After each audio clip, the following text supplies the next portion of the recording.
Cek suaranya jelas ya, pakai headset. Jelas, Kak. Halo, cek jelas ya.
Assalamualaikum.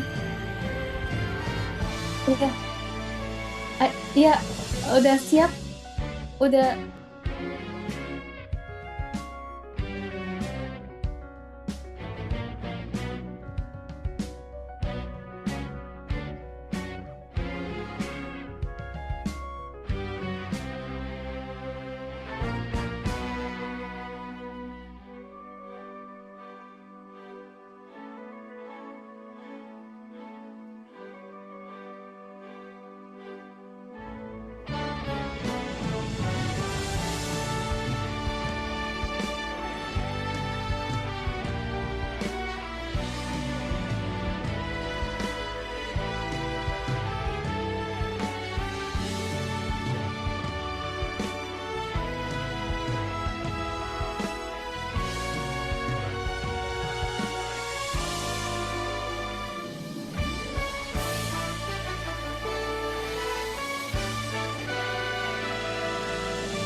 Baik teman-teman, kita akan segera memulai acara ini. Mohon perhatian untuk teman-teman semuanya untuk mengaktifkan kamera terlebih dahulu dan menggunakan virtual background yang sudah disediakan oleh panitia.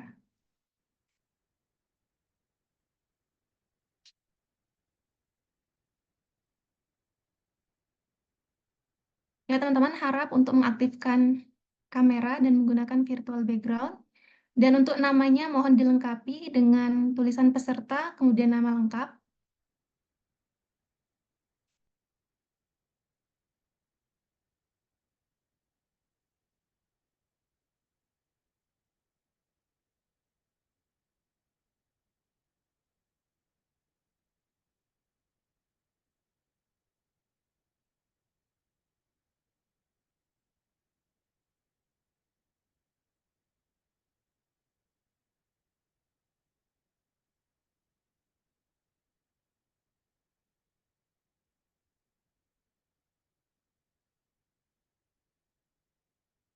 Ya, di sini ada peserta sekitar 30-an peserta. Kita sembari menunggu teman-teman yang lain untuk join.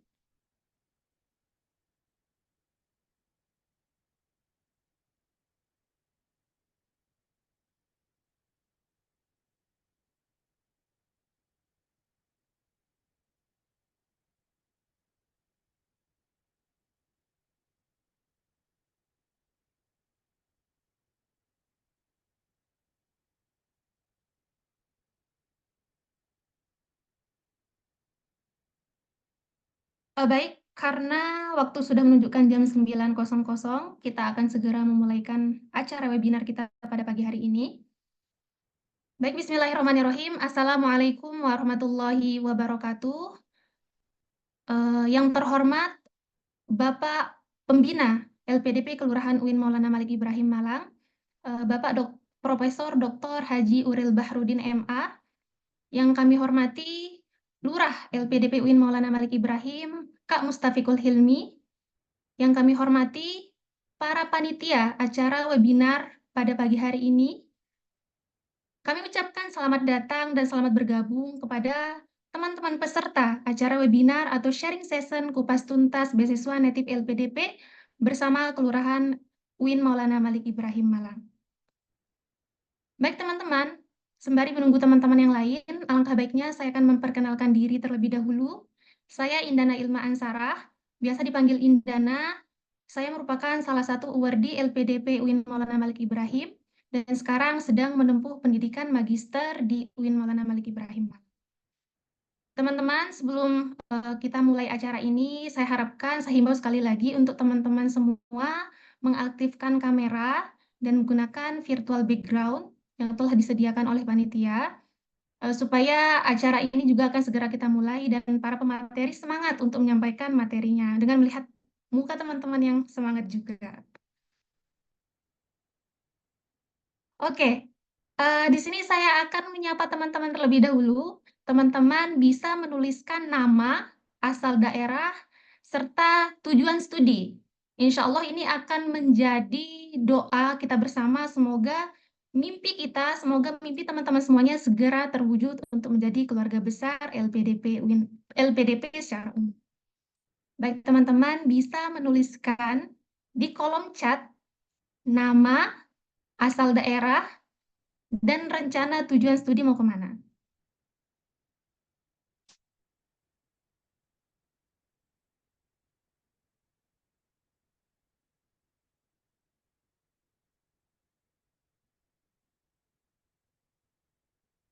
Oke, teman-teman, untuk menuliskan, kita kenalan terlebih dahulu, menuliskan nama, asal daerah, serta rencana tujuan studi.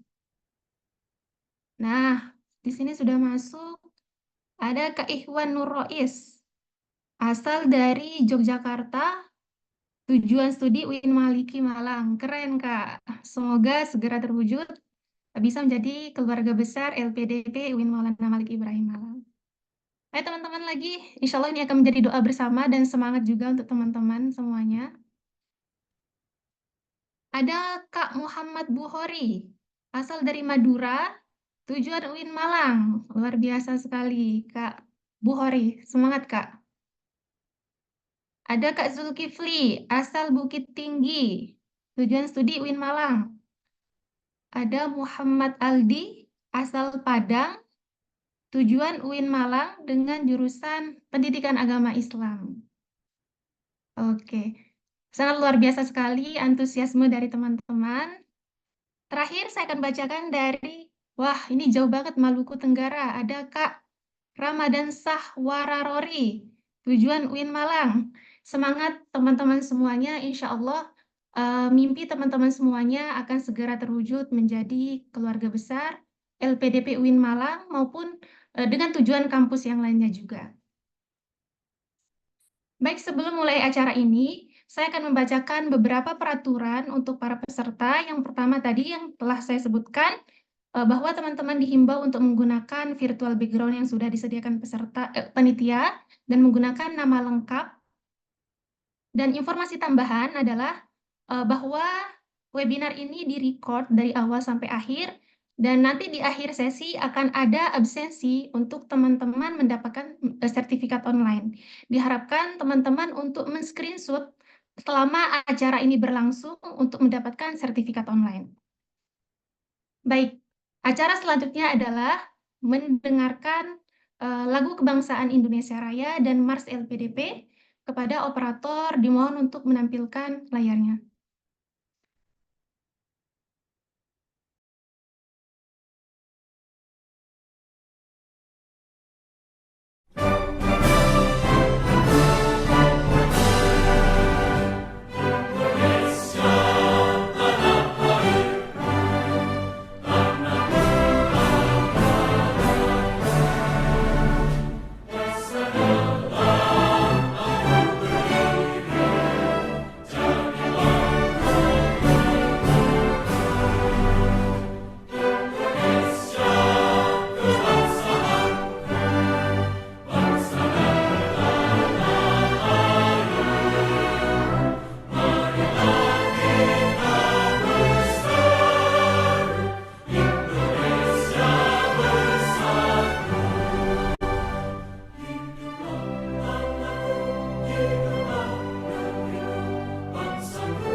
kepakan sayap sang Garuda yang berlandaskan kepada Pancasila. Integritas mengabdi, profesional melayani, bersama LPDP membangun negeri. Langkahkan kaki dengan pasti tanpa ragu, harumkan nama tanah air Indonesia. Merah semangatmu, putih hatimu, pemimpin yang dinanti bumi pertiwi. Hai bumi, dengarkan cerita kami, satria cendekia siap berkarya. Beragam peran, satu tujuan, bersinergi membangun Indonesia. Berkeadilan, berdemokrasi, menjadi bangsa yang terus berinovasi, melahirkan pemimpin masa depan, raih Indonesia gemilang. Majulah, semangatlah jaya.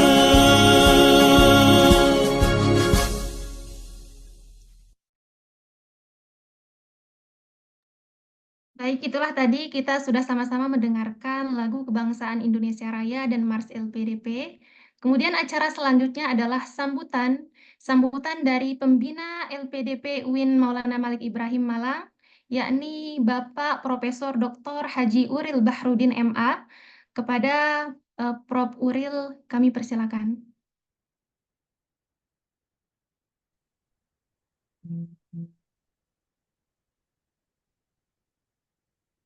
Halo, suara saya bisa didengar?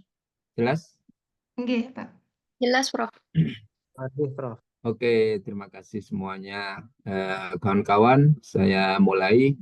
Bismillahirrahmanirrahim. Assalamualaikum warahmatullahi wabarakatuh.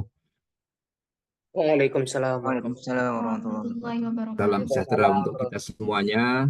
Alhamdulillah, pada pagi hari ini, puji syukur, marilah senantiasa kita panjatkan kehadirat Allah Subhanahu wa Ta'ala atas segala nikmat dan rahmat yang telah dilimpahkan kepada kita semuanya. Pada pagi hari ini kita bisa mengikuti acara yang sangat penting untuk masa depan kita, masa depan Indonesia, dalam rangka untuk menyiapkan generasi di masa yang akan datang, generasi yang penuh inovasi, generasi yang unggul, generasi yang akan membangun negeri ini di masa yang akan datang. Semoga acara kita pada hari ini bisa berjalan dengan lancar, tidak ada halangan satu apapun. Adik-adik semuanya, saya didaulat oleh kawan-kawan sudah lama sebagai pembina Awardi LPDP di UIN Maulana Malik Ibrahim Malang. Alhamdulillah saya senang sekali karena dengan bertemu dengan adik-adik, bergaul dengan orang-orang hebat. Mudah-mudahan saya ketularan menjadi orang hebat juga sebagaimana adik-adik ya. Meskipun saya secara pribadi belum pernah mendapatkan beasiswa LPDP karena waktu saya kuliah tidak ada LPDP. LPDP ini baru ada sekitar tahun 2013, 2014 baru diimplementasikan gitu. Tapi ala kulli hal luar biasa, saya senang sekali ya. Kawan-kawan semuanya, di sini ada Mas Rizal yang akan menjadi pemateri, yang saya tahu beliau mantan lurah ya. Mantan lurah seharusnya sudah jadi camat. Mantan lurah LPDP UIN Malang dan beberapa lurah-lurah sebelumnya. Ada Mas Hilmi, tapi belum kelihatan wajahnya ini. Rupanya masih menutup diri. Menutup wajah maksudnya. Baik kawan-kawan, dalam kesempatan ini saya akan menyampaikan satu pesan dan satu hal saja, tidak terlalu lama. Nanti diskusi panjang dengan kawan-kawan yang sudah dipampang di pamflet itu, ya materi-materinya secara teknis. Saya ingin menyampaikan sebuah pesan dari baginda Rasulullah SAW. Kalau kita ingin sukses, ya itu kata Rasulullah ada 3 pesan, ya. dalam sebuah hadis disampaikan alimu auladakum as-sibaha warrimaya warukubal khail. Jadi pesan Rasul ini ada 3. Kalau kita mau mengajari siapa saja. Dalam hal ini konteks hadis ini adalah alimu auladakum. Ajarilah anak kamu. Anak maksudnya bisa anak biologis, bisa anak ideologis. Kalau adik-adik semuanya ini kan tergolong anak-anak saya juga, itu kan. Anak ideologis ya. Kita sama-sama berada dalam payung NKRI Indonesia dan bersama dalam payung LPDP, Lembaga Pengelola Dana Pendidikan. Nah, ini kan bagian yang tidak terpisahkan antara saya dengan adik-adik semuanya ini. Jadi Rasulullah tadi dalam hadisnya alimu auladakum, ajarilah anak-anak kalian. Ya, apa yang diajarkan 3 hal. Ya, tentunya pesan Rasulullah ini ketika disampaikan, kenapa harus diajari 3 hal itu? Ya, tentunya biar anak-anak itu sukses. Ya, biar kita semuanya menjadi orang yang sukses. Apa 3 hal itu? Yang pertama adalah as-sibahah, berenang. Warrimaya, dan memanah, ya. Kemudian yang ketiga adalah rukub al-khail, naik kuda atau berkuda, gitu kan. Hadis ini sangat penting untuk kita renungkan bersama, ya. As-sibahah misalnya. Kenapa Rasulullah mengajarkan atau memerintahkan kita, anak-anak kita harus diajari berenang. Dan makna hadis ini bisa kita lihat dari 2 sisi. Yang pertama adalah sisi makna letterlock dari hadis itu, yaitu renang itu sendiri, di mana kita harus mencebur ke air, kemudian kita berenang. Nah, itu makna letterlocknya. Tapi di sisi lain kita perlu memaknai perintah ini dengan makna yang lain, makna yang filosofis, apa yang ada di balik perintah berenang itu. Jadi jangan ditinggalkan makna letterlocknya untuk hanya mengambil makna filosofis, ya. Tapi juga jangan hanya diambil makna letterlocknya saja tanpa tahu filosofis dari perintah berenang itu. Gitu. Nah, begitu juga yang memanah dan juga naik kuda tadi.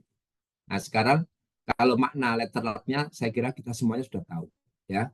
Berenang itu ya begitu itu, memanah juga seperti itu, naik kuda juga seperti itu. Dari ketiga hal itu secara letterlock memang kita harus belajar. Saya secara pribadi juga belajar, gitu kan. Dulu waktu masih mahasiswa saya belum bisa sama sekali, belum bisa berenang, belum bisa memanah, juga belum bisa naik kuda, ya. Saya belajar berenang itu juga baru ya 10 tahun terakhir ini saja. Dan alhamdulillah dia bisa.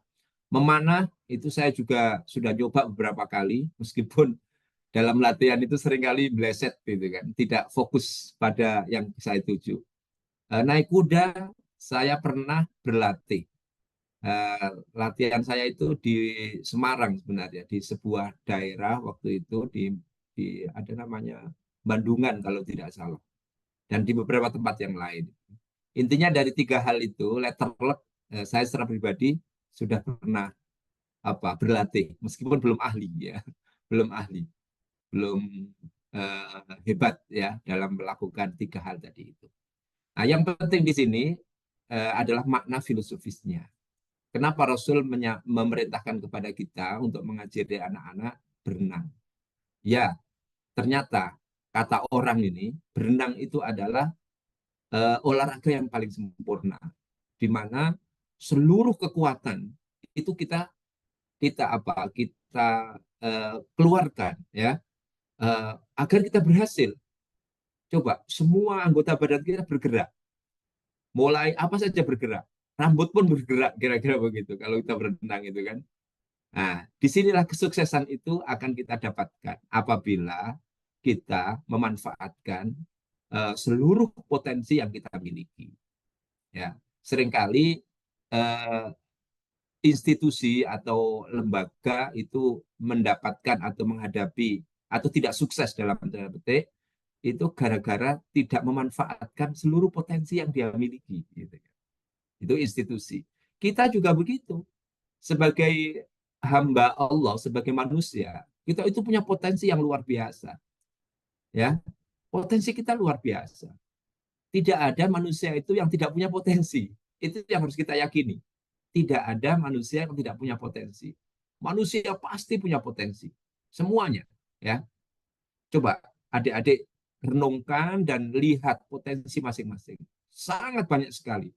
Ya, Allah mengatakan Rabbana ma khalaqta hadza batila, itu kan. Segala yang diciptakan oleh Allah itu tidak ada yang tidak punya potensi.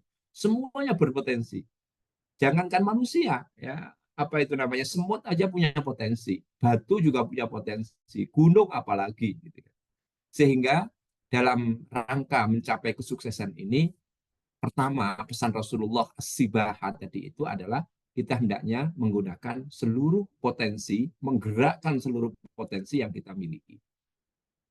Adik-adik punya potensi menulis, adik-adik punya potensi misalnya IT, adik-adik punya potensi misalnya apa, seni misalnya, adik-adik punya potensi olahraga, adik-adik punya potensi luar biasa, ya, itu digunakan, dimanfaatkan, dan manfaat atau kesuksesan yang akan Anda peroleh, adik-adik peroleh, itu dari setiap potensi yang dimiliki tadi itu. Bisa jadi secara akademik kita agak lemah misalnya, tetapi secara seni kita tinggi. Bisa jadi secara seni kita kurang, tetapi secara olahraga kita tinggi dan seterusnya. Karena itu jangan pernah kita mengabaikan potensi yang diberikan oleh Allah kepada kita ini. Ini yang pertama. Yang kedua, arimaya. Arimaya itu seperti tadi saya sampaikan, saya pernah belajar memanah itu. Hal yang paling penting adalah fokus. Jadi kesuksesan itu, kesuksesan dalam memanah itu tidak bisa kita raih kecuali kita harus fokus. Ya. Nah, untuk belajar fokus ini juga susah, gitu kan. Itu. Makanya di sini secara filosofis saya bisa sampaikan bahwa apabila kita semuanya ingin sukses dalam kehidupan kita ini, maka harus fokus. Misalnya adik-adik pengen mendapatkan beasiswa dari LPDP. Sebenarnya beasiswa dari LPDP itu tujuan antara, ya. Masih ada lagi tujuan yang lebih besar lagi, yaitu harapan dari LPDP ketika memberi beasiswa kepada adik-adik semua. Itu. Jadi jangan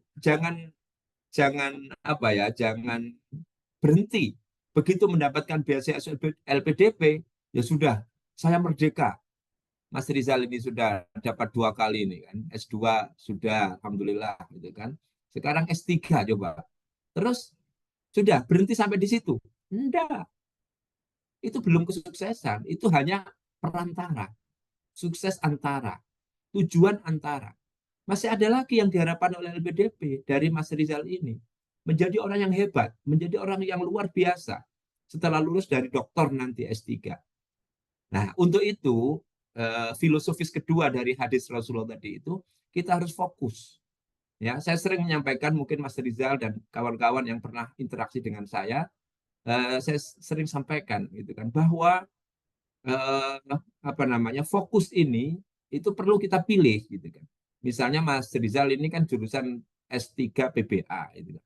PBA itu kan besar, sebuah keilmuan yang besar. Kita perlu fokus mengambil salah satu spesialis, misalnya dari sisi misalnya kurikulum misalnya. Ya sudah, kalau adik-adik punya passion, punya fokus dengan kurikulum itu, ya sudah ditekuni terus kurikulum itu. Mulai dari apa saja harus ada. Nulis artikel tentang kurikulum, nulis buku tentang kurikulum, ngajar misalnya juga ngajar kurikulum. Seluruhnya aktivitas kita akan fokus di situ. Sehingga suatu saat akan dikenal, akan menjadi orang yang hebat dari sisi kurikulum. Saat itulah adik-adik akan dimanfaatkan oleh negeri ini, ya, ahli kurikulum misalnya. Atau misalnya yang jurusan apa tadi itu, ilmu Al-Quran misalnya. Saya kira ilmu Al-Quran tadi ada yang cat itu kan, saya lihat itu kan banyak juga gitu kan. Ada qiraat, ya kan, ada tafsirnya, Kemudian ada apalagi tafsir sendiri bermacam-macam. Ada tafsir ijtimai, tafsir sosial, ada tafsir misalnya lugawi, ya, secara bahasa, ada tafsir siasi mungkin, ada tafsir maudhu'i. Nah, adik-adik bisa yang jurusan tafsir ini bisa spesialis, ya, fokus pada satu hal, ya. Kemudian didalami betul, ya, nulisnya, bukunya, ngomongnya setiap saat kalau diundang kemana-mana, nanti adik-adik akan menjadi orang yang ahli betul di bidang itu. Nah, itu filosofis dari apa? Dari memanah tadi itu. Harus fokus. Harus fokus.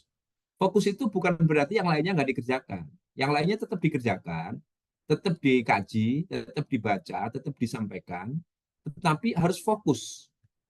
Saya secara pribadi, fokus saya itu masalah apa? Pelatihan guru atau dosen bahasa Arab.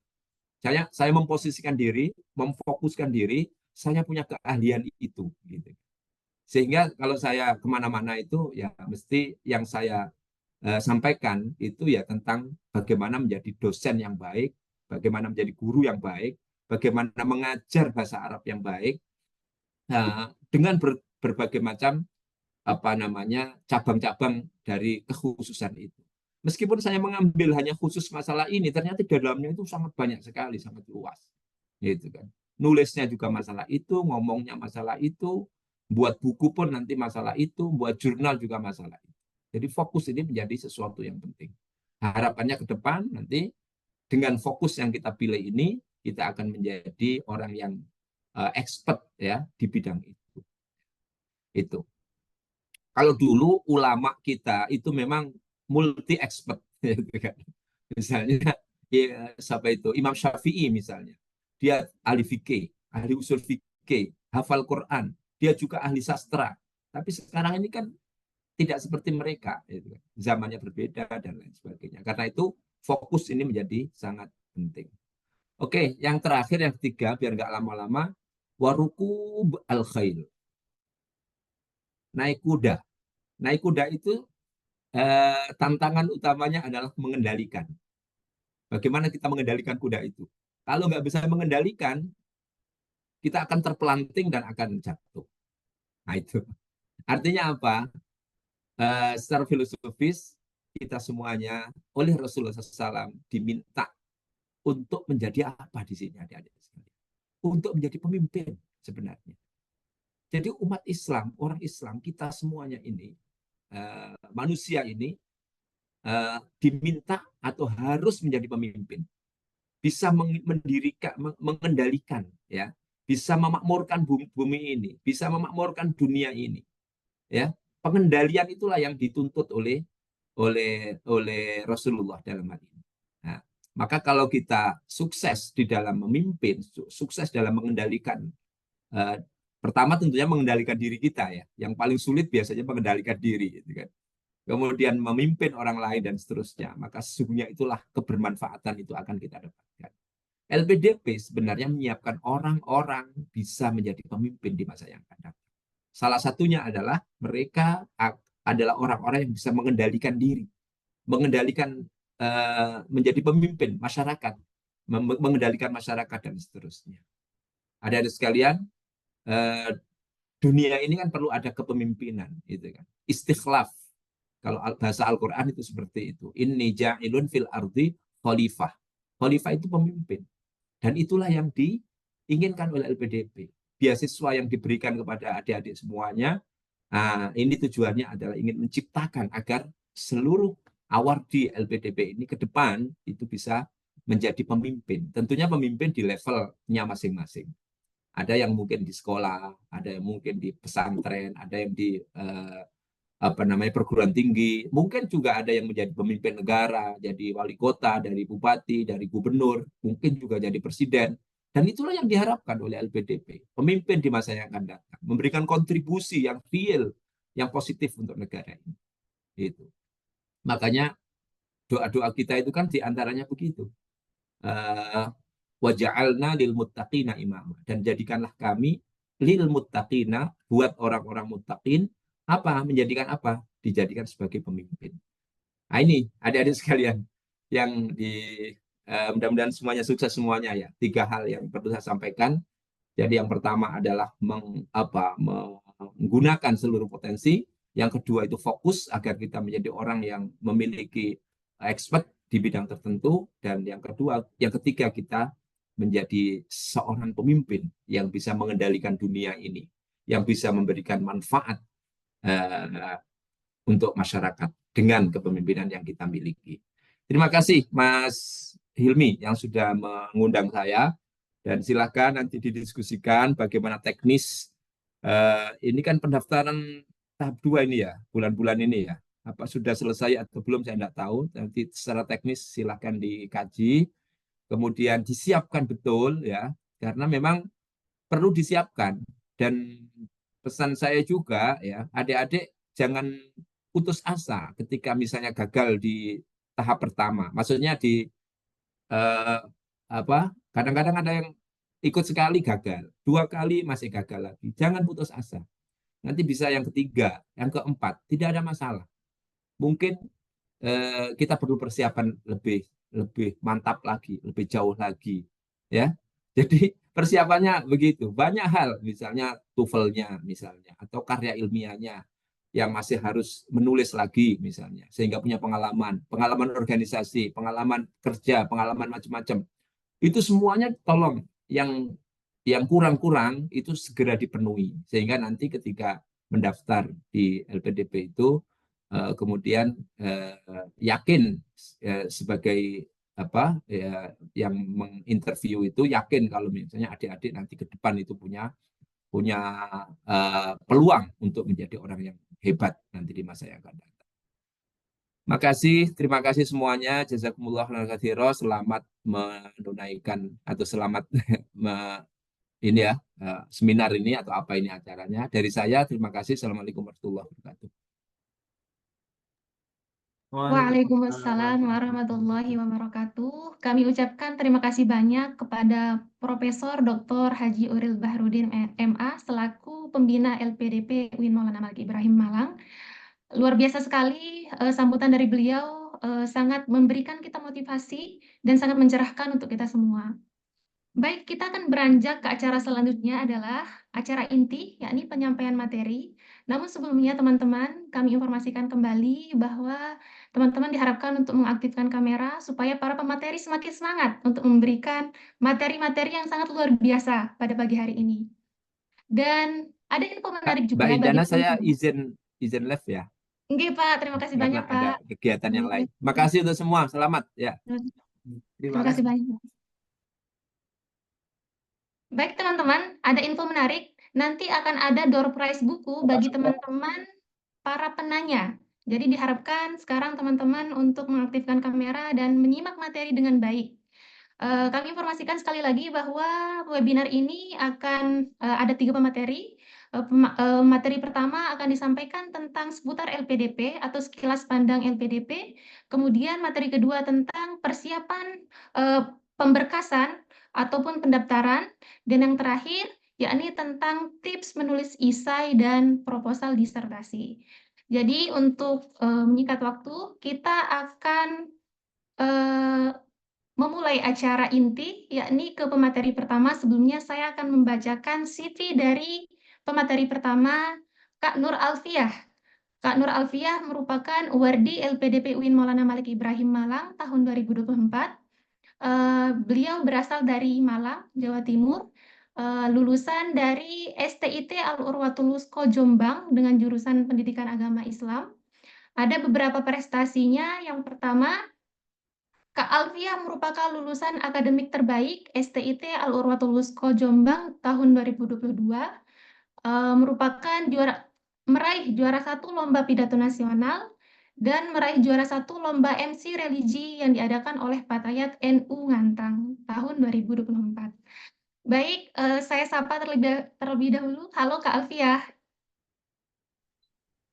Halo Kak Indana, selamat pagi.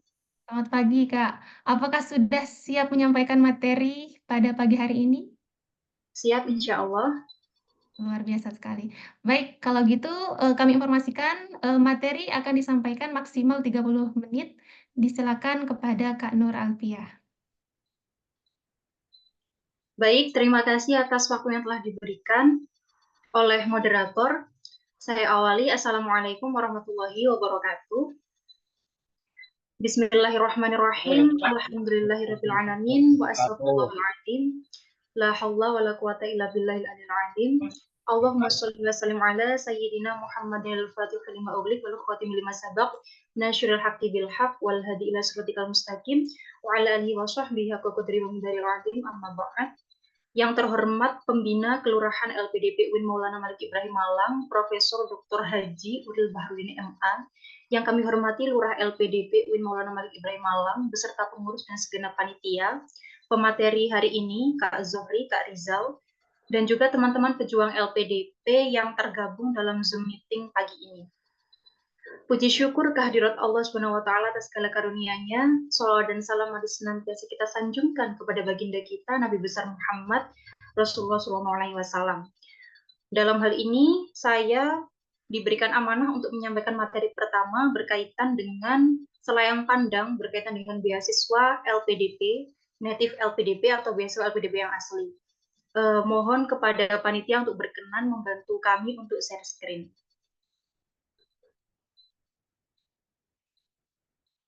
Baik, terima kasih. Baiklah, rekan-rekan, langsung kita mulai saja karena waktunya terbatas 30 menit.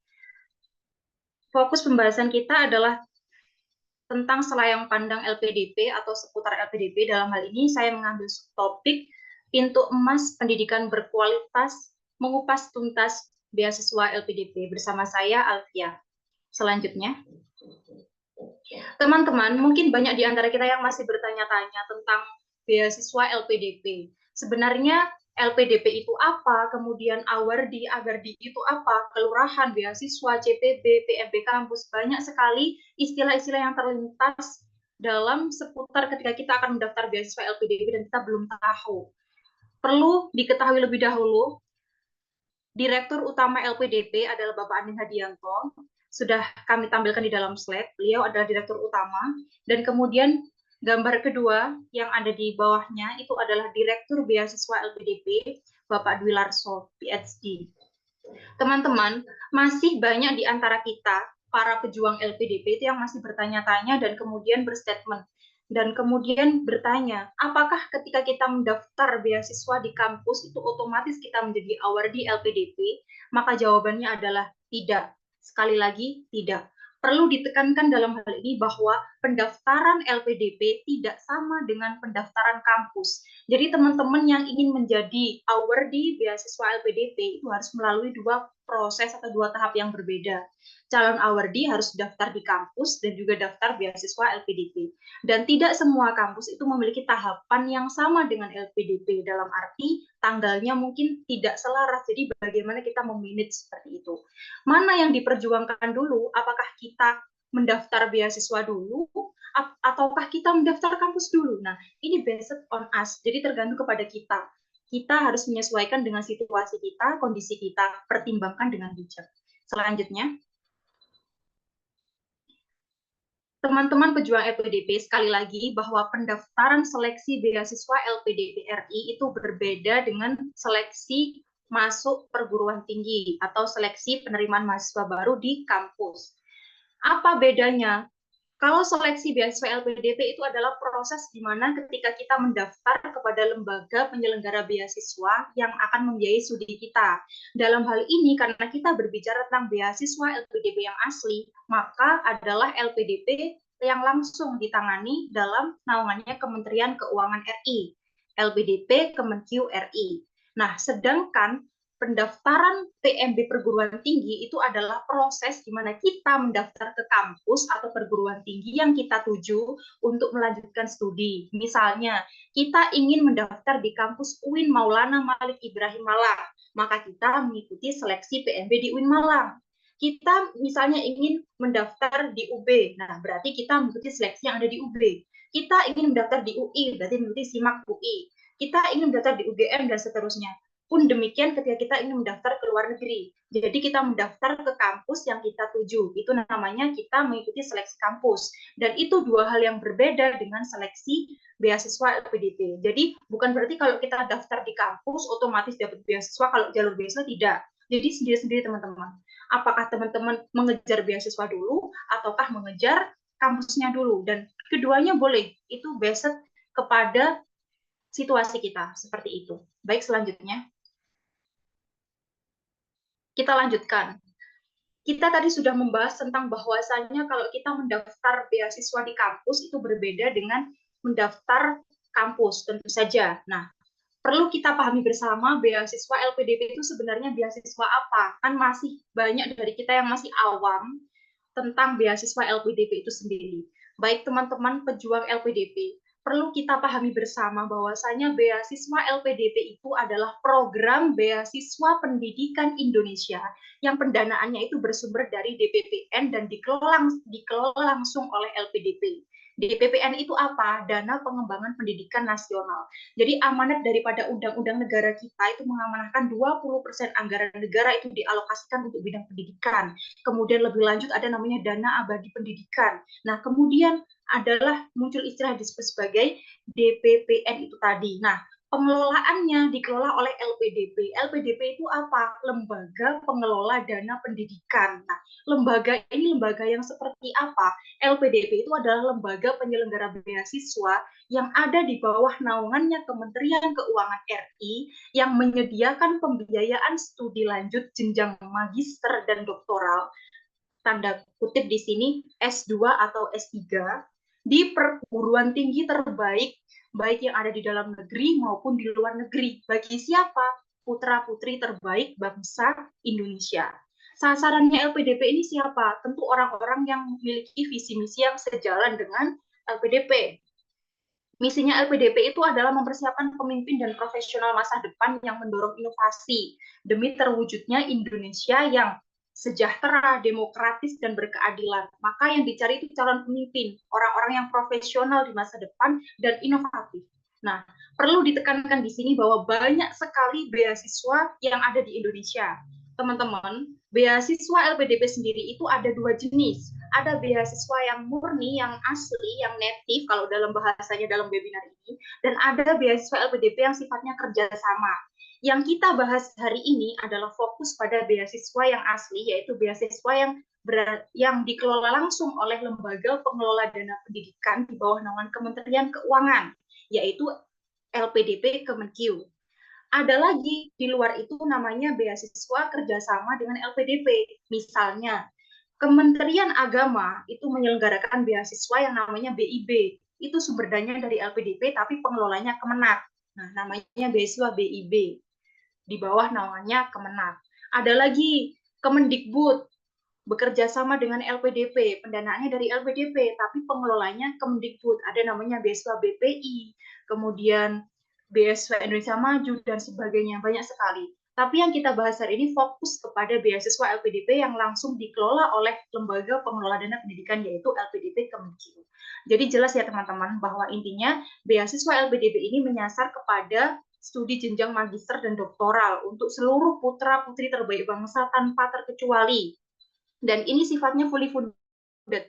Kalau teman-teman berhasil mendapatkan beasiswa LPDP, itu tidak hanya studinya teman-teman saja yang dijamin oleh negara, tapi biaya hidupnya teman-teman, publikasi, dan seluruhnya benar-benar beasiswa yang fully funded. Dan di Indonesia sendiri, ini adalah salah satu jenis beasiswa yang paling prestisius. Kira-kira seperti itu. Kita lanjutkan.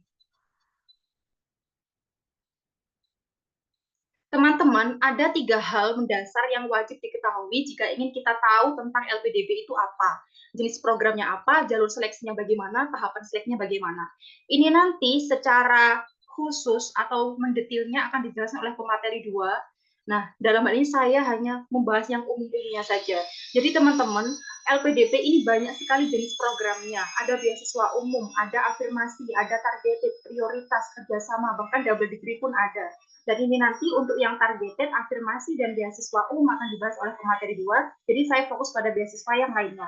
Beasiswa prioritas di sini maksudnya ketika kita mendaftar maka diprioritaskan karena di tahap ini itu ada di NTU program S3, UNSW program S3, NUS program S2, University of Dundee program S2, dan seterusnya. Program kerjasama di sini dimaksudkan adalah kerjasama dengan BRIN, kerjasama dengan USTB, dan di bidang ekonomi, pembangunan, dan seterusnya. Nah, jadi intinya LPDP ini punya program-program tersendiri. Kita kalau mau ingin mendaftar bagaimana? Ya kita sesuaikan mana yang bisa kita masuki di list. Nah, nanti yang kiranya kita memenuhi kualifikasi dicoba seperti itu.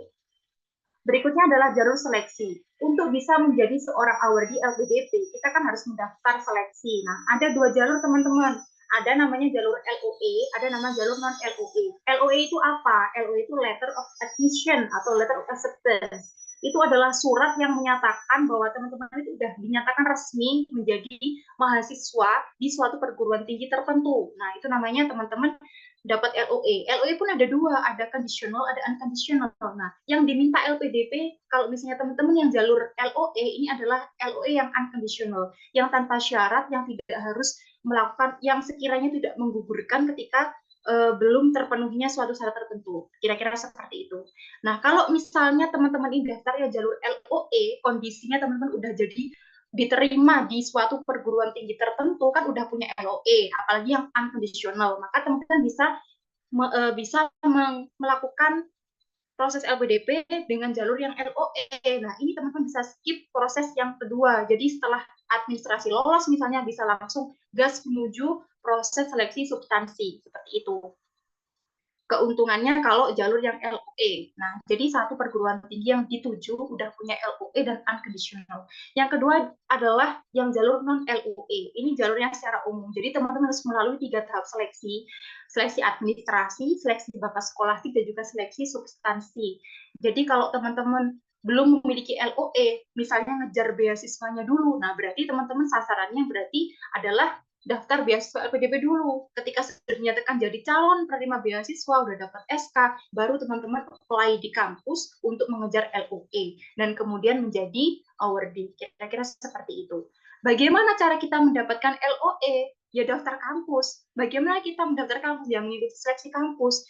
Penting untuk dipahami bersama bahwa kampus tujuan studi itu ada yang menerima defer dan ada yang tidak. Defer itu penundaan studi.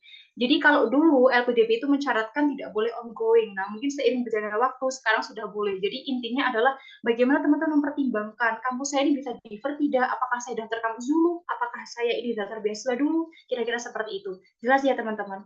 Jadi nanti untuk detailnya daripada beasiswa yang umum, afirmasi dan target akan dijelaskan oleh pemateri dulu. Kita lanjutkan.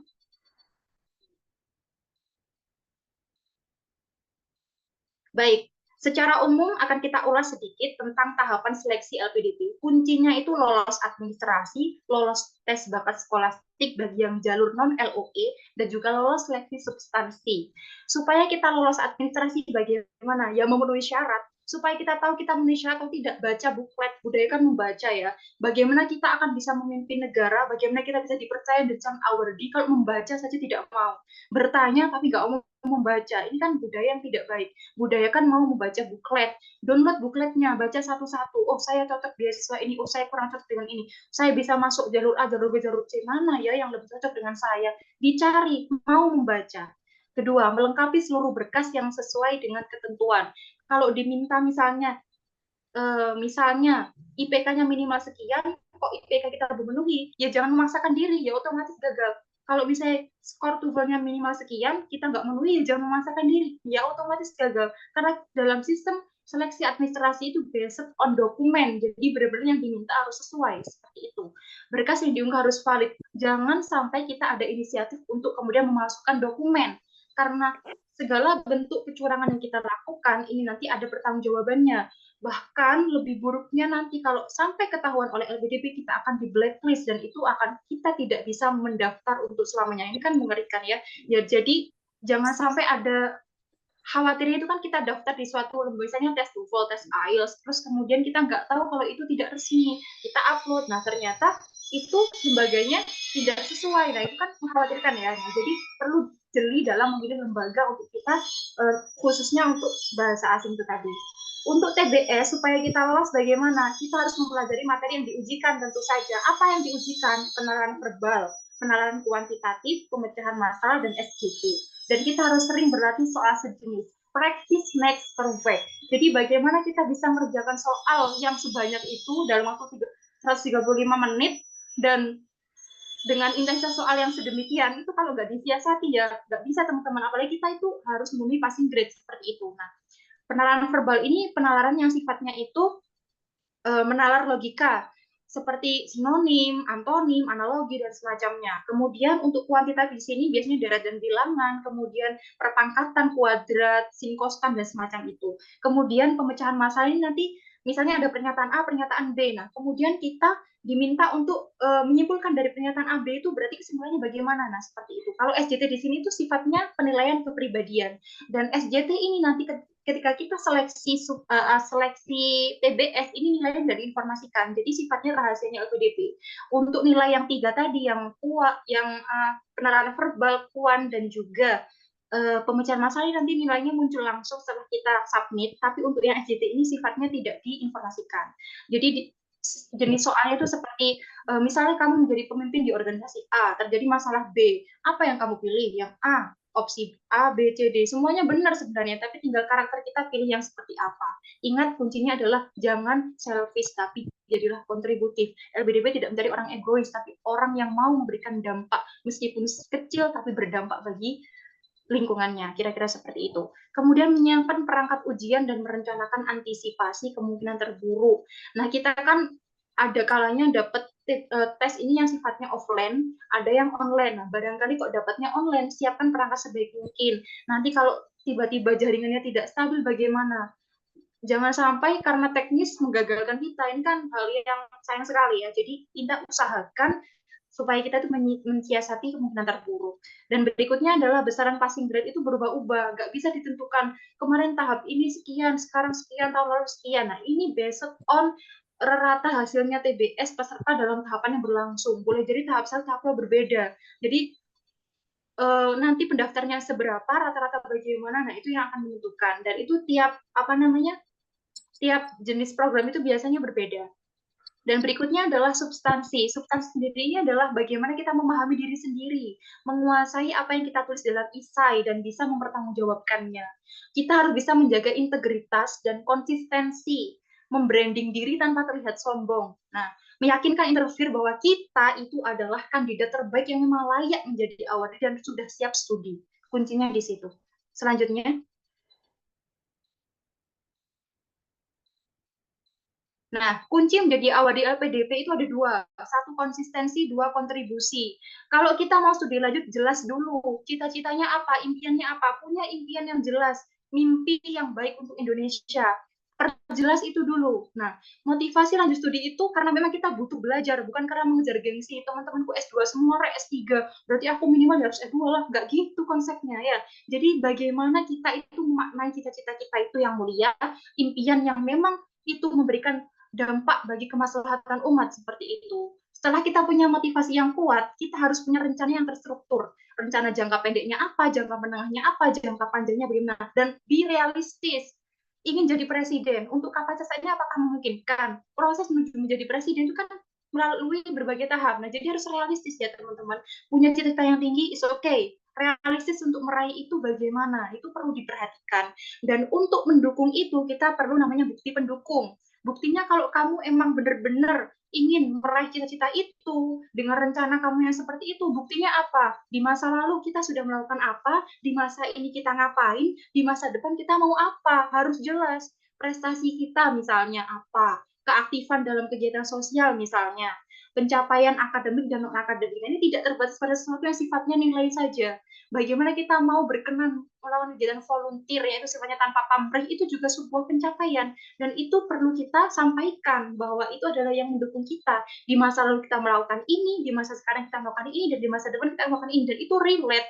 Usahakan bahwa ada benang merah antara past, present, dan future, seperti itu. Dan sekali lagi LPDP ini adalah lembaga yang sangat menyukai namanya kontribusi. Bahkan ada jargonnya, diri untuk negeri, aku pasti mengabdi. Selanjutnya.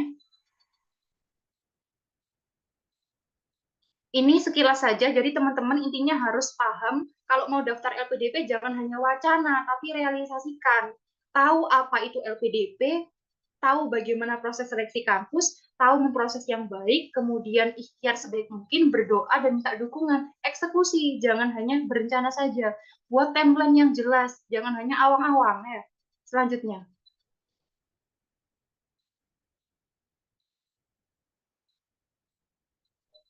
Awardi harus mau membaca, jangan hanya percaya pada statement katanya. LPDP itu lembaga yang dinamis, setiap tahun kebijakannya tetap bisa berubah, bisa dihapus, bisa dipertahankan.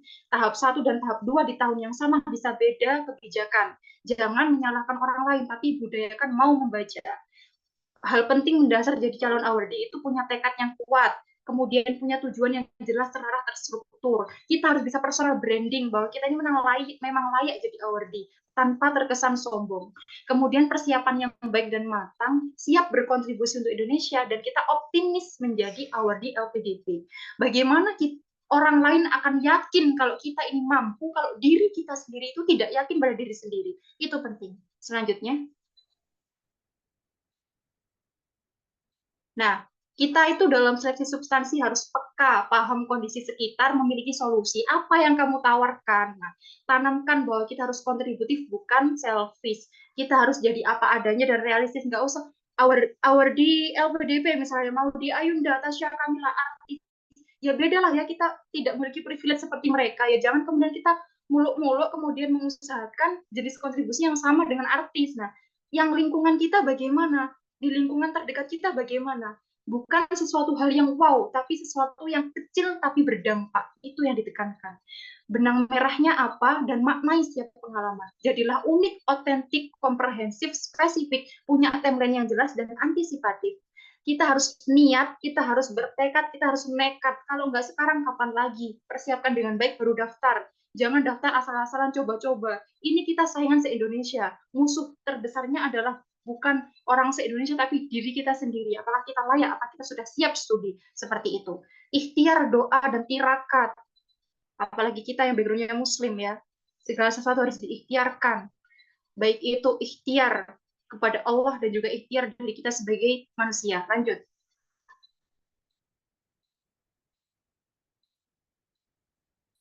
Selanjutnya.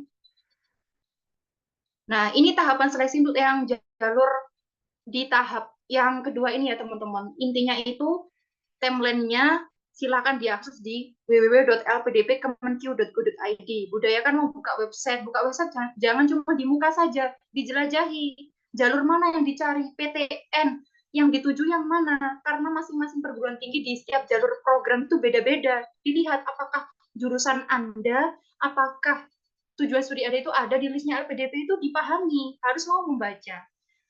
Yang perlu disiapkan jauh-jauh hari itu sertifikat bahasa, nggak bisa mendadak ini. Kemudian esainya bagaimana, rekomendasinya itu menghubungi dosen juga harus perlu dipertimbangkan. Yang perlu disiasati apa? Ketidaksesuaian jadwal antara kampus yang kita tuju dengan jadwalnya LPDP, karena nggak semuanya sama teman-teman. Ada kalanya sudah tutup, ada kalanya di sini masih proses. Nah, bagaimana kita menyeimbangkan supaya itu relate gitu. Nah, strategi menjawab soal TBS ini bagaimana ya supaya lolos passing grade, waktunya sedikit, soalnya banyak, sulit lagi. Nah, ini nggak sulit kalau kita terbiasa menjawab soal. Nah, kita harus mau join webinar-webinar, kita belajar untuk apa ya, mencari informasi dari berbagai sumber, mau belajar, jangan hanya pasrah begitu. Mana ada kita mendapatkan insight kalau kita hanya berdiam diri. Nah, berikutnya adalah kesiapan menghadapi pertanyaan akademik, profesional, dan personal dalam seleksi substansi wawancara. Berikutnya. Baik, sedikit closing statement dari saya. Lawan terberat dalam seleksi LPDP adalah diri kita sendiri. Walaupun kita bersaing se-Indonesia, musuhnya itu kita sendiri. Apa kita bisa untuk memanage diri, melaksanakan timeline yang kita susun untuk meraih beasiswa LPDP. Jadi persiapkan, perjuangkan, dan taklukkan tantangan dengan perencanaan, ikhtiar, dan doa terbaik. Dan jadilah istimewa dengan mempertahankan integritas dan menjadi diri sendiri. Mungkin sekian yang dapat kami sampaikan dari pemateri pertama untuk materi tentang seputar LPDP. Mudah-mudahan jelas. Mohon maaf karena saya menyampaikan dengan cepat karena waktunya terbatas supaya materinya tersampaikan semua. Selebihnya setelah ini saya kembalikan kepada moderator. Dari saya sekian. Wa'afu minkum. Wallahul muwaffiq ila aqwamit thoriq. Wassalamualaikum warahmatullahi wabarakatuh. Waalaikumsalam warahmatullahi wabarakatuh. Masya Allah, sangat luar biasa sekali penyampaian dari pemateri pertama kita, sangat menggebu-gebu. Semoga semangat teman-teman juga sama ya dengan pemateri kita. Jangan kalah semangat. Tadi sudah disampaikan ada beberapa macam, disampaikan macam-macam beasiswa LPDP, kemudian ada tahapan, kemudian dikasih tips dan motivasi yang sangat luar biasa. Namun apabila teman-teman memiliki pertanyaan, harap di-keep dulu, dicatat. Kita akan langsung ke pemateri kedua untuk mengefisienkan waktu. Nanti akan ada sesi tanya jawab setelah ketiga pemateri kita menyampaikan materinya. Baik, terima kasih kami ucapkan kepada pemateri pertama, Kak Alfiah. Kemudian lanjut ke pemateri kedua, yang tidak kalah luar biasanya, ada Kak Zohri Mahrus. Kak Zohri berasal dari Bengkulu, sekarang sebagai awardee LPDP jurusan kimia di Melbourne University, Australia. Jadi teman-teman mungkin di sini ada yang bercita-cita ke luar negeri juga nanti bisa menyimak dengan baik materi yang disampaikan dan bisa bertanya kepada Kak Zohri.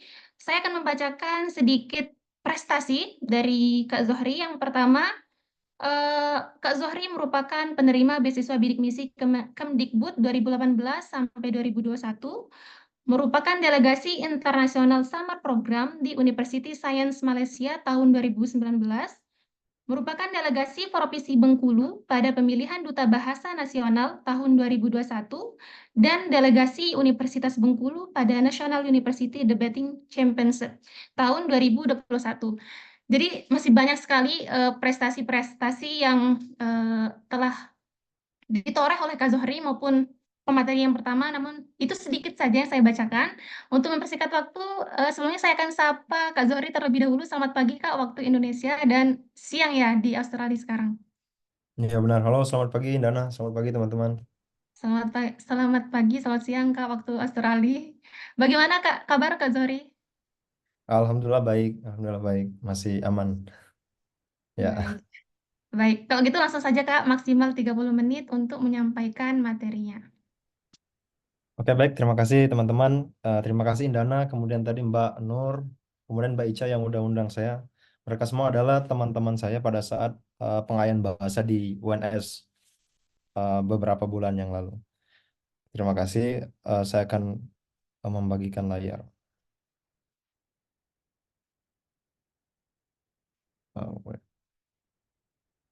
Oke, apakah sudah terlihat teman-teman?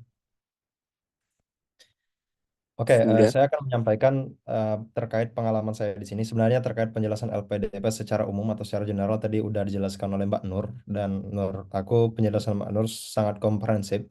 Nah, di sini aku akan mencoba menjelaskan lebih praktis bagaimana sebenarnya proses pendaftaran LPDP yang aku alami atau yang aku siapkan pada saat mendaftar LPDP. Jadi mungkin yang saya ceritakan di sini. Oh, yang saya ceritakan di sini subjektif, dan setiap orang punya pengalamannya masing-masing dalam hal pendaftaran, kemudian terkait mungkin challenge yang dihadapi juga berbeda-beda dan jalur yang dipilih juga beda-beda. Tapi di sini saya memberikan perspektif bagaimana saya mempersiapkan dan bagaimana pada saat saya mendaftar LPDP itu sendiri. Oke, beberapa hal yang saya sampaikan pada presentasi ini. Yang pertama, jalur pendaftaran, kemudian yang kedua, proses perjalanan LPDP, ketiga ekspektasi dan realita, apa yang sebenarnya ada di dalam kepala saya dan ternyata apa sebenarnya realita di proses pendaftaran LPDP itu sendiri yang saya dapatkan. Mungkin ini pengalaman personal. Nah, kemudian jalur pendaftaran sebenarnya sudah dijelaskan Mbak Nur, mungkin saya akan lompat-lompat saja. Oke, jalur pendaftaran ada beberapa kena dijelaskan tadi. Nah, kemudian proses saya mendaftarkan dan menyiapkan diri untuk beasiswa LPDP. Yang pertama, beberapa hal yang saya lakukan sebelum dan saat seleksi. Yang pertama, saya membaca buklet dan website. Jadi membaca buklet dan website ini merupakan hal yang sangat krusial karena kita harus mengetahui syarat-syaratnya, kemudian tahapan-tahapan seleksi. Yang kedua, jalur seleksi yang sesuai kita harus bisa menentukan. Lalu selanjutnya setelah memilih jalur seleksi yang sesuai, lakukan riset kampus dan jurusan, kemudian mempersiapkan diri untuk teks bahasa, dan setelah itu saya banyak melakukan diskusi atau mengikuti webinar untuk menambah perspektif terkait beasiswa LPDP. Oke, yang pertama baca buklet dan website.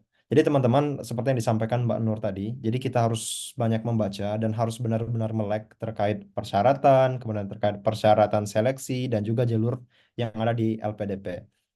Jadi terkait persyaratan, misalnya secara umum ada sertifikat bahasa, esai, dan persyaratan lain. Jadi kita harus memang benar-benar persiapkan jauh hari. Kemudian tahapan seleksi juga kita persiapkan kayak misalnya administrasi, kita harus benar-benar sesuai, jangan jangan pernah memalsukan, jangan pernah memalsukan data karena nanti akan membahayakan status kita. Kalau misalnya kita diterima, kita bisa dicabut besokannya. Kalau misalnya kita ketahuan, bisa jadi kita nggak bisa daftar LPDP. Lalu jalur pendaftaran, Em, ter- ada yang LOI, non LOI, dan mungkin pendefinisian lain ada juga. Oke, kemudian pilih jalur yang sesuai. Nah, ini yang perlu teman-teman pahami. Jadi, em, teman-teman sebenarnya bisa baca ini di booklet atau panduan. Secara umum ada 3, afirmasi, targeted, reguler. Kemudian juga ada yang terbaru itu yang kerjasama itu ya, yang kerjasama. Nah, kemudian salah satu cara yang paling murah, mudah, cara yang paling mudah teman-teman untuk mengecek em, dari tiap jalur ini ada persyaratan yang berbeda-beda. Tapi saya merasa ada sedikit keringanan di jalur afirmasi. Jadi eh, perbedaannya adalah terkait sertifikat kebahasaan dan skornya seperti itu. Jadi teman-teman bisa cek Bansos. Sekarang cek Bansos apakah nama teman-teman terdaftar. Kalau misalnya terdaftar, itu berarti bisa jalur afirmasi. Kemudian kalau misalnya dapat LOA PTUD, itu bisa jalur LOA PTUD. PTUD atau Perguruan Tinggi Utama Dunia. Nah, kemudian setelah kita memilih jalur, misalnya nih kita jalur afirmasi ataupun targeted reguler, yang kita lakukan adalah melakukan riset kampus dan jurusan. Nah, teman-teman perlu dipahami, riset kampus dan jurusan ini memakan waktu. Artinya, kita tidak akan serta-merta menentukan pilihan kita terkait kampus atau jurusan itu hanya dalam 1 malam ataupun 1 minggu. Secara personal, saya pribadi setelah melakukan riset kampus dan jurusan jurusan ini selama saya studi S1. Jadi, saya nggak ingat persis mulai dari semester berapa, tapi saya tahu terkait info beasiswa LPDP itu pada saat awal-awal semester kuliah. Jadi waktu itu ada kakak tingkat yang sosialisasi LPDP, baru dari situ saya mulai baca-baca syaratnya.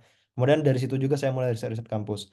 Nah, pada saat riset-riset kampus, saya sering bergonta-ganti pilihan, karena juga mungkin pada saat kuliah kita menghadapi atau menerima materi-materi kuliah.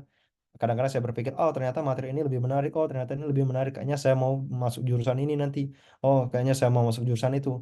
Nah, itu proses yang panjang. Nah, kemudian apa yang harus dilakukan pada saat riset kampus? Yang pertama kita harus melihat apakah kampus yang kita pilih itu, yang lakukan riset itu masuk dalam daftar mitra LPDP. Jadi misalnya teman-teman em, mencoba mendaftar beasiswa LPDP, tapi misalnya pakai LOA, Letter of Acceptance, kemudian kampusnya tidak terdapat di mitra LPDP. Artinya teman-teman tidak bisa menggunakan LOA tersebut untuk daftar LPDP karena harus terdaftar sebagai mitra LPDP kampus tersebut. Lalu setelah kita menentukan kampus yang bermitra, itu kan ada daftar-daftar kampus. Kita pilih dari tiap kampus itu jurusan jurusan yang sesuai. Nah, jurusan yang sesuai ini meliputi minat minat studi yang ingin kita dalami, kemudian pengalaman yang relevan, atau latar belakang pendidikan kita.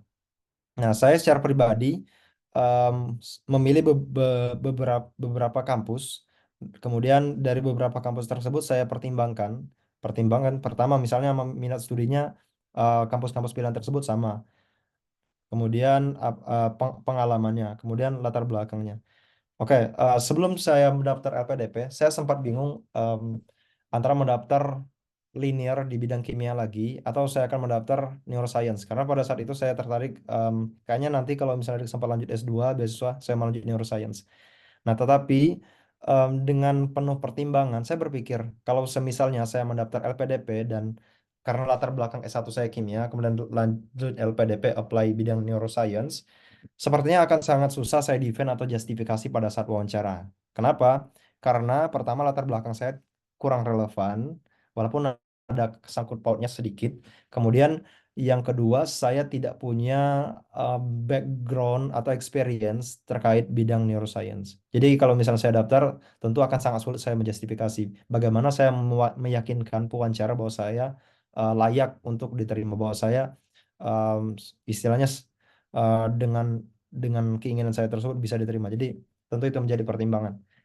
Nah, kemudian setelah kita misalnya sudah menentukan kampusnya, kemudian pengalaman kita kira-kira sesuai, kemudian latar belakang sesuai juga, kita pahami informasi. Nah, informasi kampus ya. Informasi di kampus itu meliputi kita baca kurikulum, kemudian kajian riset, lama studi, kemudian calon supervisor dan kota tujuan studi. Jadi teman-teman harus membaca. Kalau misalnya milih kampus, oh saya mau belajar di UGM misalnya. Jadi teman-teman harus lihat di jurusan website jurusan itu kurikulumnya apa aja, mata kuliahnya ada apa aja. Nah kemudian yang kedua, misalnya teman-teman akan belajar dengan pembimbing siapa, dibaca apa kajian riset pembimbingnya, apa yang dilakukan di situ. Lalu setelah itu lama studi di di jurusan tersebut berapa lama? Apakah 1,5 tahun programnya atau apakah 2 tahun? Lalu penting juga mungkin ini untuk anak-anak sains yang sebagian besar biasanya ada riset, sosial juga ada. Jadi perlu kita mencari calon supervisor, melihat. Nah, kalau pengalaman saya sendiri, saya mencari um, supervisor di Unimelt ini. Saya mencari lewat website, kemudian saya baca riset yang dilakukan, lalu saya menimang-nimang apakah riset yang beliau lakukan itu sesuai dengan minat yang ingin saya pelajari, dan kemudian juga saya em, mempertimbangkan apakah saya mampu untuk melakukan riset tersebut sekiranya saya diterima di kampus tersebut. Oke. Kemudian setelah itu yang saya lakukan adalah mengkontak atau menghubungi dari calon supervisor tersebut. Seperti biasa, biasanya lewat email, lewat email. Lalu setelah misalnya kita punya beberapa opsi nih supervisor, tapi kampusnya beda-beda, universitasnya beda-beda. Hal lain juga yang perlu kita pertimbangkan adalah kota tujuan studi. Jadi penting untuk mempertimbangkan kota tujuan studi. Misalnya kalau teman-teman di Indonesia misalnya em, misalnya ada ragu nih pilihan antara misalnya ke ITB atau UGM misalnya. Teman-teman pertimbangkan misalnya teman-teman lebih suka vibes Jogja atau vibes Kota Bandung, dan itu penting menurut saya. Jadi itu juga menjadi salah satu pertimbangan ketika saya memilih universitas. Setelah teman-teman menentukan hal-hal ini tadi jurusan, kemudian kampusnya. Kemudian ketika terbagi ini juga bisa jadi pertimbangan karena kita akan hidup lama. Jadi kita kuliah kita semisalnya penerima ISO LPDP itu kita nggak hanya belajar di situ, karena kita akan hidup di situ, kita akan menyesuaikan di masyarakat. Jadi tentu mencari tempat yang nyaman, walaupun sebenarnya kita akan kita mau mencari hal-hal yang baru, tapi harus realistis juga karena ya seperti itu akan mendukung em, pada saat studi kalau kita nyaman belajarnya. Oke, kemudian persiapan tes bahasa. Nah, persiapan tes bahasa ini menurut saya memakan waktu. Jadi jujur saya ingin bercerita teman-teman. Jadi sebenarnya mimpi saya untuk ke luar negeri atau kuliah di luar negeri itu pada saat saya SMP. Jadi saya SMP itu sudah punya mimpi, walaupun sebenarnya misalnya saya dari kampung waktu itu dengan exposure bahasa Inggris yang menurut saya sangat kurang. Tapi pada saat itu saya mulai uh, belajar bahasa Inggris mulai dari baca kamus, kemudian menghafal. Kemudian kalau misalnya pulang sekolah saya sering ke sawah bawa buku sambil baca-baca kamus, hafal kamus. Walaupun sebenarnya pada saat itu karena mungkin tidak ada yang ngajar, jadi saya tidak tahu metode belajar bahasa Inggris yang tepat. Jadi saya hafal-hafalkan saja seperti itu. Sampai itu berlanjut SMA, jadi berlanjut. Jadi proses rencana rencana itu dan mulai belajar itu sudah lama. Nah, kemudian juga disupport juga pada saat misalnya saya kuliah ikut komunitas bahasa Inggris, debat bahasa Inggris, dan itu membantu. Nah, yang saya lakukan adalah pada saat kuliah, saya melakukan latihan soal dan komunikasi bahasa Inggris sebanyak mungkin. Jadi mungkin teman-teman, saya punya cerita kayaknya pada saat saya mau melatih speaking bahasa Inggris. Jadi pada saat di jurusan itu nggak ada teman-teman yang, bukan nggak ada, tapi ada teman yang mau diajak belajar speaking bahasa Inggris, tapi mereka malu-malu. Akhirnya waktu itu saya pernah peristiwa, bukan pernah sih, tapi sering saya biasanya kalau nunggu dosen masuk atau jam kosong di kuliah itu biasanya saya ke depan kelas gitu, kemudian presentasi, kemudian pura-pura pakai bahasa Inggris. Jadi memang agak aneh, tapi saya mencoba melawan itu karena saya melatih mental saya berbicara bahasa Inggris di depan umum. Pernah saya mendengar uh, ada ada teman-teman mungkin yang bilang, "Hey, Zohri, kamu gila ini, ngapain ngomong bahasa Inggris? Oh, kamu so Inggris. Oh, kamu mau menunjukkan skill bahasa Inggris." Nah, itu hal-hal semacam itu sering saya hadapi, tapi saya menyadari bahwasanya ini bagian dari proses saya belajar. Jadi dari hal tantangan-tantangan tersebut membuat saya mental saya terlatih. Akhirnya saya jadi orang yang nggak tahu malu artinya saya percaya diri ngomong bahasa Inggris walaupun salah karena saya sadar saya sedang belajar. Nah, di samping itu mungkin karena saya juga mendapatkan lingkungan positif di luar itu, saya ketemu teman-teman juga yang ada yang mau belajar bahasa Inggris sama-sama, sering belajar speaking dan sebagainya. Kemudian persyaratan yang harus jauh-jauh hari menurut saya adalah rencana kontribusi. Nah, rencana kontribusi ini harus kita pikirkan menyesuaikan dengan cita-cita di masa depan. Karena dengan kita tahu tujuan kita mau jadi apa di masa depan, tentu kita bisa menghayalkan atau membayangkan kita mau jadi apa, berarti eh, kita dengan jadi apa, misalnya kita bisa melakukan apa. Kayak seperti pada saat saya menulis esai. Pada saat saya menulis esai, itu saya membayangkan saya akan menjadi kimia,wan, kemudian saya membayangkan kimia,wan di bidang apa, riset apa. Pada saat itu saya memutus, oh saya akan jadi kimia,wan, tapi kimia,wan yang melakukan riset di bidang komputasi. Jadi saya membayangkan itu. Dan setelah saya membayangkan itu, saya memikirkan bagaimana ibaratnya apa yang saya pelajari nanti itu bisa berdampak. Jadi saya berpikir, oh kalau misalnya saya belajar kimia komputasi, nanti saya akan bisa melakukan riset di bidang komputasi seperti itu. Jadi seperti pikirkan rencana kontribusi jauh-jauh hari menyesuaikan dengan cita-cita. Itu nanti akan memudahkan kita untuk menulis esai. Karena menulis esai itu menurut saya akan sangat sulit dan sangat membingungkan ketika kita tidak tahu kita ingin melakukan apa. Jadi sebelum menulis kita tentukan dulu kita mau ngapain, terus em, apa yang akan eh, kita mau ngapain, kemudian pokoknya step-step berpikir ke depan itu bisa em, sudah kita visualisasikan atau bayangkan sebelumnya.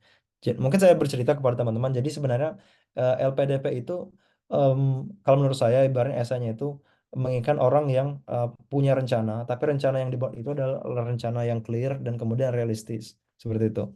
Jadi teman-teman kalau misalnya menulis esai, tulis saja rencana esai yang jelas, kemudian realistis atau possible untuk dilakukan seperti itu. Nah, kemudian yang ketiga, selama kuliah juga saya memperbaiki portofolio dengan mengikuti kegiatan-kegiatan, dengan mengikuti kompetisi atau lomba-lomba, dan juga melakukan kegiatan positif, kayaknya misal mengikuti volunteer ataupun berkegiatan di masyarakat seperti itu. Nah, kemudian em, di samping itu, saya juga pada saat sebelum mendaftar dan pada saat mendaftar melakukan banyak diskusi, kemudian ikut webinar dan refleksi diri saya sendiri. Jadi saya sering bertanya kepada awardee atau orang-orang atau kakak tingkat saya kalau di kampus itu yang sudah mendaftar beasiswa, yang sudah mendapatkan beasiswa duluan. Nah, dengan bertanya kepada mereka, saya mendapatkan banyak insight apa sih yang sebenarnya diinginkan oleh pemberi beasiswa ataupun pewawancara dari LPDP itu sendiri. Dari situ membentuk cara saya berpikir, bagaimana saya harus mempersiapkan diri, kemudian eh, bagaimana saya em, menyiapkan diri agar sesiap mungkin pada saat menghadapi wawancara dan sebagainya. Nah, karena menurut saya dengan banyak diskusi dan ikut webinar akan membuat kita lebih memahami dan punya perspektif yang lebih luas terkait proses dan seluk-beluk beasiswa tadi. Jadi kita akan paham syarat-syarat, kemudian apa saja sebenarnya yang harus kita lakukan yang kadang tidak tertulis di beasiswa misalnya seperti itu. Misalnya terkait wawancara yang sebenarnya itu lebih kompleks dan mendengarkan perspektif dari banyak awardee terkait apa pendapat mereka tentang wawancara harus gimana dan seperti apa itu juga memperkaya saya dan memudahkan pada saat persiapan wawancara.